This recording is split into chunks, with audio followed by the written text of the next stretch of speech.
Article 300.10 of the National Electrical Code requires raceways to be mechanically secured to boxes, fittings, cabinets, and other enclosures. This requirement definitely applies to raceways installed in cabinets.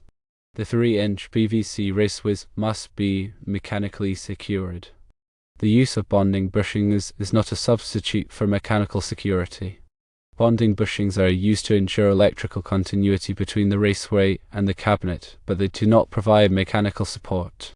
The correct installation involves securing the 3-inch PVC raceways to the cabinet using a connector. The connector should be listed for use with the type of raceway and cabinet being used. Additionally, the 3.5-inch holes punched for the PVC bushing should be sealed with an approved sealing compound to prevent the spread of fire and smoke. The rigid stubs extending into the cabinet should be supported and secured to prevent damage to the conductors. Therefore, ensure the raceway is mechanically secured with a proper connector, not just relying on bushings for support.